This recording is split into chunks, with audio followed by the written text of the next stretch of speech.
So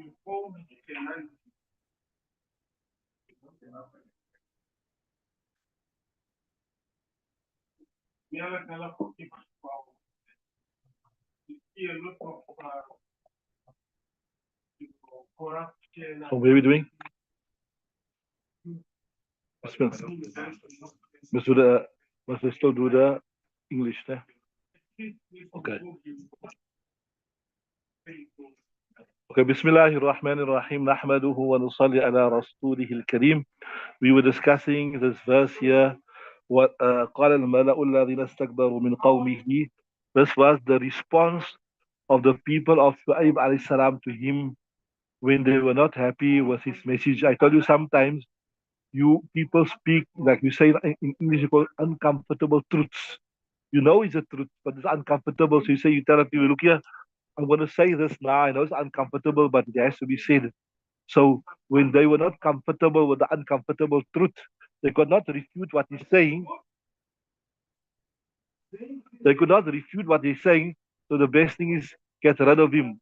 When the people of Sayyidina Shu'aib alayhi salam told him, had you been on the side of truth, believers in you would have been prospering and non-believers would have been under punishment. But what is actually happening is both parties have come out equal and living in comfortable life. With this incongruity inside, how can we take you to be true?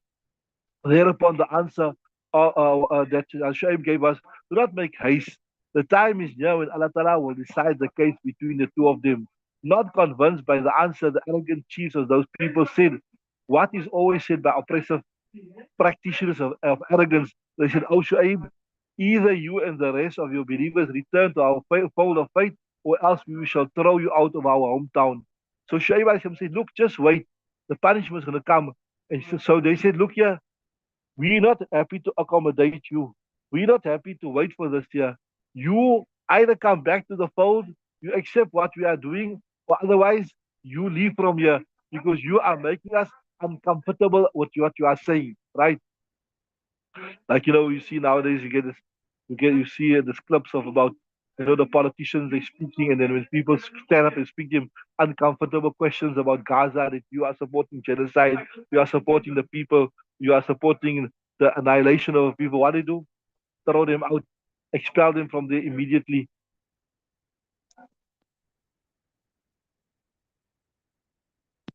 As for the rest of the believers in Sayyidina Shu'aib alayhi salam, to the fold of the old faith is concerned, something which can be understood. For all of them were part of the faith and way of the disbelievers. It was only later they embraced Islam.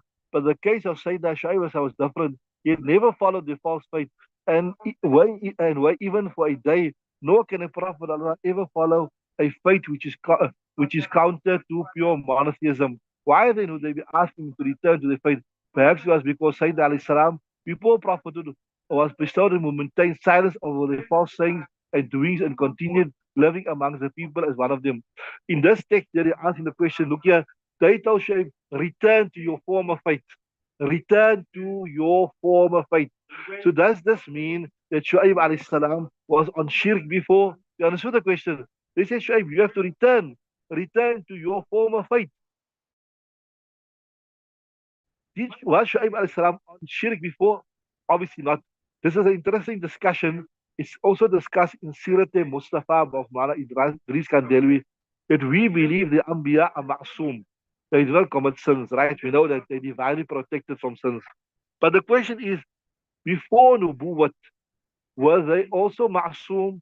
Were they also protected from sins? Yes. The preferred explanation is they were also protected from sins. There's in Sirat Mustafa, there's two interesting incidents mentioned. One incident is this year, that when Nabi Sallallahu Alaihi Wasallam as a young man, when they were constructing the Kaaba, right? And then what they would do, they would take their lower cloth and they would wrap the rocks in it and use this to carry the rocks. So when this was suggested to Nabi Sallallahu, when he took his lower garment off, he immediately fell down unconscious because his body couldn't tolerate that indecency. And Sirat Mustafa, there's also another incident mentioned there that when Nabi was a young man, he was a shepherd, there was some festival going to happen. So he thought he wanted to go see what was happening there. They had like maybe singing, dancing, alcohol.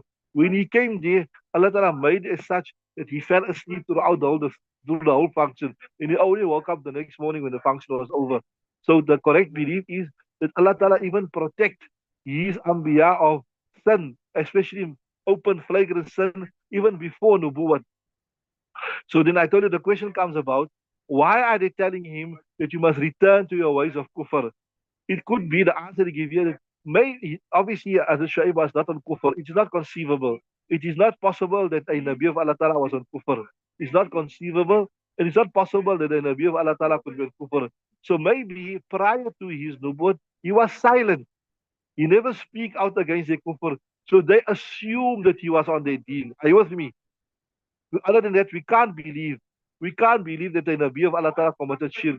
Because remember, this is another, like I told you before, the signs of the Ahlul Sunnah wal Jama'ah, those beliefs by which Ahlul Sunnah wal Jama'ah are recognized in Ahlul Sunnah wal Jama'ah. One of the signs that we, or our salient features is, we believe the prophets can't commit open sins.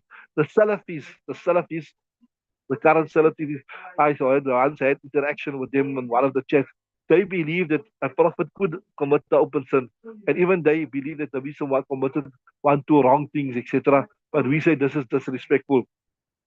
So I gave you the answer to that. It could be that they must construe his silence before prophethood for him to have been on their shirky ways. Are you with me? I told you. Why then would they be asking him to return to their faith? Perhaps it was because Sayyidina Shu'aib, before prophethood was bestowed on him, would maintain silence over the false sayings and doings and continue living amongst the people as one of them. Because of this, his disbelieving people took Sayyidina Shu'aib to as one of the rest, a fellow traveler and a votary of the faith. It was only after he gave his call of true Iman that they discovered that his faith origin was different from this. So only when even Nabi Sallallahu Alaihi Wasallam, initially he was silent, but then Allah said, وَأَنَّذِرَ عَشِيرَتَكَ الْأَقْرَبِينَ وَاخْفِضْ جَنَاحَكَ لِمَنِ اتَّبَعَكَ مِنَ الْمُؤْمِنِينَ. Now you must call openly. Now you must call openly. But initially he wasn't. The same thing, when Shu'aib alayhi salam was now given the mandate, now you must call openly towards Allah subhanahu wa ta'ala. It's probably at this time they thought he reneged from the religion, but he was never on the religion, right? Because of his disbelief, people took Sayyidina Shu'aib who is one of the fellow travelers, right? Um, then this led them to conclude that he turned away from the old faith. About their warning that he must return to the old faith, Sayyidina Shu'aib said, أَوَلَوْ كُنَّا كَارِهِينَ. It means, are you trying to say we should return to the fold of your faith, despite that we not like it and consider it to be false? This is man is saying that it can never be. أَوَلَوْ كُنَّا we dislike this. We hate. That's why Nabi Sallallahu also said in the hadith that there's a hadith goes something like this. Um, well, yeah, I think we done it last year, Ismail. That when the sweetness of iman enters the heart of a believer, you will hate to return to kufr, like how a person hates to be cast into a fire. Remember? Can you remember some hadith again? Can you remember we done something like that? Something like that when the iza dakhala the bashashatul iman, when the sweetness of iman enters a person's heart, and he knows and he understands that this is the truth, he will hate to go back to kufr, like how a person who loves to be cast into a fire. Nobody loves to be cast into fire. So as much as you hate to be cast into a fire, you will hate that you go back to kufr. So this is what Shu'aib alayhi salam is saying. What? أَوَلَوْ كُنَّا كَارِهِينَ. As we abhor, we hate kufr. How can you call us to kufr? How can you call us back to kufr? Anyway, read the Arabic there. قَالَ الْمَلَأُ الَّذِينَ اسْتَكْبَرُوا مِنْ قَوْمِهِ.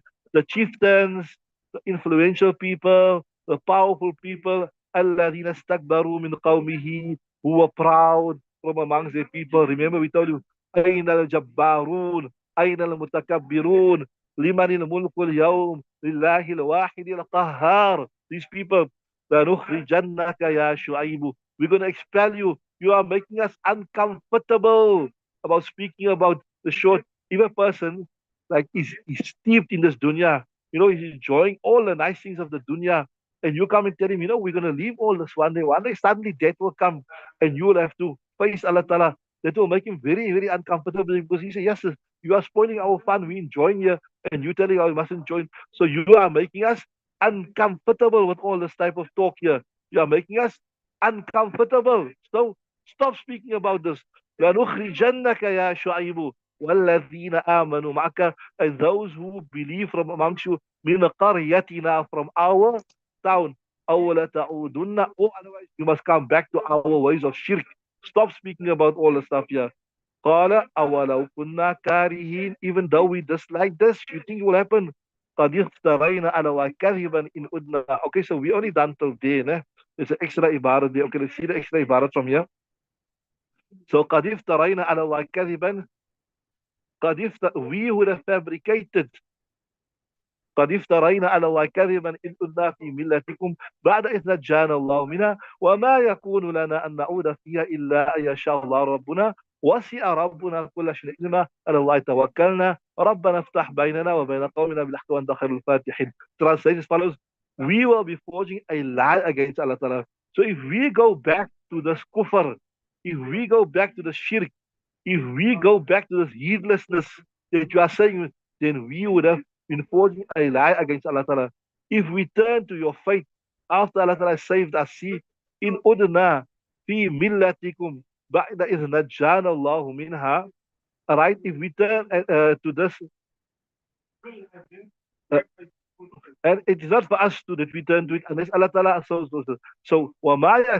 so in fi mil in so in udna fi millatikum ba'da idh najjana Allah. So we are of lie, قَدْ افترينا على الله, we have fabricated a lie against Allah. In udna, if we return fi millatikum, to your way, إِذْ نَجَّانَ اللَّهُ. When Allah Ta'ala has saved us, when Allah Ta'ala has saved you from something, Allah Ta'ala has given you knowledge, Allah Ta'ala has given you power, Allah Ta'ala, how can you then go back after Allah Ta'ala saved you from something? Isn't that the height of ungratefulness? You were a person that never read salah, you were a person that never wear hijab, you are a person that were negligent of Shariah. Allah Ta'ala saved you. Allah Ta'ala brought you on the straight path. For you to go back to that, isn't that the height of foolishness? After having had something, to throw it away. You got something valuable by you. They say, قَدْ افترينا على الله كذبا. We will fabricate a lie against Allah Ta'ala. إِنْ أُدْنَا فِي مِلَّتِكُمْ بَعْدَ إِذْ نَجَّانَا وَمَا يَكُونُ لَنَا أَنْ نَعُودَ فِيهَا إِلَّا أَنْ يَشَاءَ رَبُّنَا. And it is not for us that we return it unless Allah Ta'ala will also wills. And obviously Allah Ta'ala won't will for us. That's right. وَسِعَ رَبُّنَا كُلَّ شَيْءٍ عِلْمًا. And our Rabb encompasses everything in knowledge, right? توكلنا ربنا, we place our trust in our Rabb, right? ربنا افتح بيننا بالحق. You open, you make a decision, ربنا افتح, between us وبين قومنا, and between our people, with the truth. وأنت خير الفاتحين. You are the best, you are the one who make the best decision. Okay. Okay, I see time is up. So tomorrow, inshallah, we will just remind we must do the English first and do the Arabic of the verse, right? We'll continue tomorrow, inshallah. But subhanallah. So tomorrow is only tafsir, inshallah, at 9:30. Subhanallah, bihamdihi, subhanakallah.